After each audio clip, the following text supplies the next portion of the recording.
धार्मिक राष्ट्रवाद या राष्ट्रवादी दिखने वाले धार्मिक समूह हमेशा से ही अनेकता में एकता के सिद्धांत के विरुद्ध काम किए हैं और उनका प्रत्यक्ष या परोक्ष रूप से सामने से या पर्दे के पीछे से हमेशा यह कोशिश रहती है कि इतिहास और ऐतिहासिक धरोहरों को बदल दिया जाए और ऐतिहासिक धरोहरों पर अतिक्रमण करते रहे हैं। लोकतांत्रिक मूल्यों को समाप्त कर अपनी तानाशाही प्रवृत्ति को सही ठहराने के लिए धर्मनिरपेक्ष राष्ट्र निर्माताओं को हमेशा ही गलत बताया है और उनका अपमान करते रहे। अपने तानाशाही प्रवृत्ति को छुपाने के लिए संस्कृति, धर्म और परंपराओं को सामने रखकर अपने कुकर्मों को छुपाने का प्रयास करते हैं और धर्मनिरपेक्ष राष्ट्र निर्माताओं को अपमानित कर खुद को सही साबित करते हैं।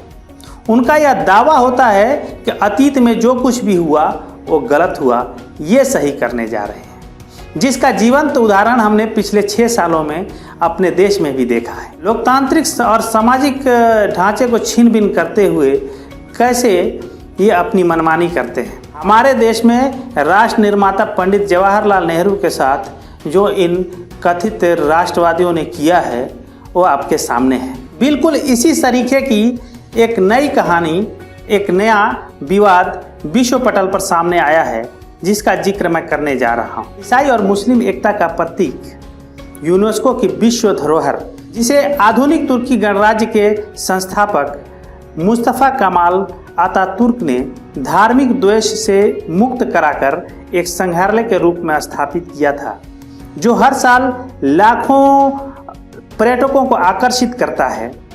मैं उस हाया सोफिया की बात करने जा रहा हूँ, जिसे आया सोफिया भी कहते हैं। पिछले 1500 सालों से ये विभिन्न प्रकार के विवादों में रहा और कभी चर्च, कभी मस्जिद, कभी संग्रहालय के रूप में विवादित रहा। जय हिंद दोस्तों, मैं हूं शब्बीर और आप मेरे साथ देख रहे हैं सही तस्वीर।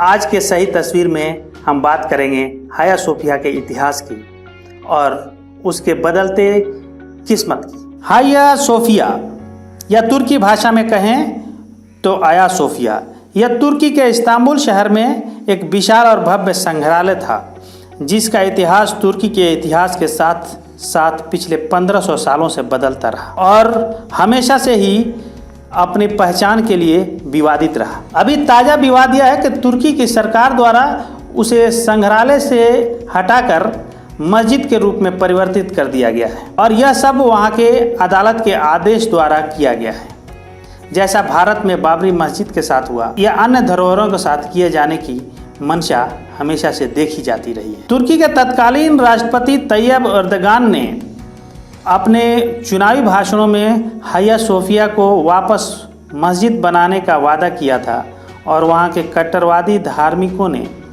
उनको सपोर्ट कर चुनाव जिताया था। आइए जानते हैं इस इमारत के इतिहास को। क्या है यह इमारत और क्या है इस पर विवाद। तुर्की की राजधानी अंकारा से 432 किलोमीटर दूर तुर्की का ऐतिहासिक शहर इस्तांबुल है, जहां स्थित है यह विश्व प्रसिद्ध इमारत, जिसका निर्माण 23 फरवरी 532 ईस्वी में वाइजेंटेनियन साम्राज्य के शासक जस्टिनियन प्रथम ने किया था। उस समय इस शहर को कुस्तुनतुनिया या कॉन्स्टेंटिनोपोल के नाम से जाना जाता था। पूरे 5 साल तक इसका निर्माण होता रहा और 5 साल बाद 537 ईस्वी में निर्माण पूर्ण होने पर इस इमारत को चर्च बनाया गया, जिसका नाम रखा गया हाया सोफिया। लैटिन भाषा में हाया सोफिया का मतलब होता है पवित्र विवेक से बना चर्च। यह चर्च वाइजेंटेनियन साम्राज्य का सबसे पवित्र चर्च बन गया और पूरी दुनिया के ईसाइयों का धार्मिक सेंटर। फिर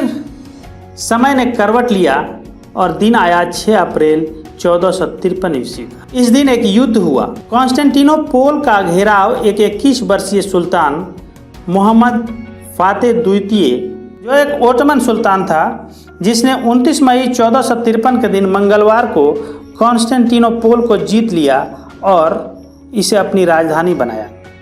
इस शहर का नाम बदलकर इस्तांबुल रख दिया।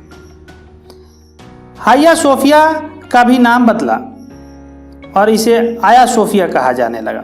सुल्तान मोहम्मद फातेह ने इसे मस्जिद के रूप में परिवर्तित कर दिया और इसके डिज़ाइन में कई एक बदलाव किए, जैसा कि मुख्य इमारत के बाहर 60 मीटर ऊंची 4 मीनारें बनवाई। समय ने एक दूसरा चक्र लिया और ओटोमन साम्राज्य का पतन और प्रथम विश्व युद्ध को झेलने के पश्चात 1923 में यहाँ के legendary leader Mustafa Kemal Ataturk ने तुर्की को एक सेकुलर स्टेट के रूप में गठित किया और धार्मिक झगड़ों से बाहर निकाला। अपने सेकुलर आदर्शों पर चलते हुए इस इमारत हाया सोफिया या आया सोफिया का धार्मिक कैरेक्टर समाप्त कर दिया और इसे म्यूजियम बना दिया। मुस्तफ़ा कमाल अतातुर्क के इस फैसले का कट्टर मुसलमानों ने विरोध किया, लेकिन बाकी दुनिया और खासकर पश्चिमी देशों ने इसका स्वागत किया। यह इमारत सेकुलर तुर्की की सबसे बड़ी पहचान और पर्यटन का केंद्र बन गई और दुनिया के हर इंसान के लिए खोल दी गई। तब से अब तक यह एक म्यूजियम था, लेकिन कट्टर धार्मिक गिरोहों को यह बात पसंद नहीं थी। फिर साल आया 2002 का। 2002 में एक इस्लामिक कंजर्वेटिव पार्टी की एंट्री हुई तुर्की की सत्ता में, जिस पार्टी का नाम था जस्टिस एंड डेवलपमेंट पार्टी, जिसे शॉर्ट में एके पार्टी भी कहा करते हैं। इसके मुखिया थे रिसेप तैयब एर्दोगान, जो पहले प्रधानमंत्री फिर तुर्की के राष्ट्रपति बने। तैयब एर्दोगान का झुकाव तुर्की के इस्लामिक संस्कृति की तरफ और धार्मिक राष्ट्रवाद की तरफ हमेशा से ही रहा है और इसके केंद्र में है हाया सोफिया, जिसे मस्जिद बनाने की बात वो कई बार कह चुके। अभी हाल ही में 29 मई 2002 को हाया सोफिया में एक समारोह हुआ और उस समारोह का कारण था कॉन्स्टेंटिनोपल पर मुस्लिम सेना की जीत की सालगिरह। इसी दिन इसके महराब से कुरान की आयत सूरत अल फतह पढ़ी गई और इसे मस्जिद घोषित करने की घोषणा की गई। मुस्तफ़ा कमाल अतातुर्क ने जब से इस इमारत को म्यूजियम घोषित किया था, तब से लेकर अब तक पहली बार इस इमारत के परिसर में कुरान या कोई धार्मिक ग्रंथ पढ़ा गया, जिसके बाद ग्रीस भड़क गया, क्योंकि ग्रीस खुद को बाइजेंटाइन साम्राज्य का उत्तराधिकारी मानता है। ग्रीस के विदेश विभाग ने इस पर अपनी आपत्ति जताई। अमेरिका और रूस भी एक साथ आ गए।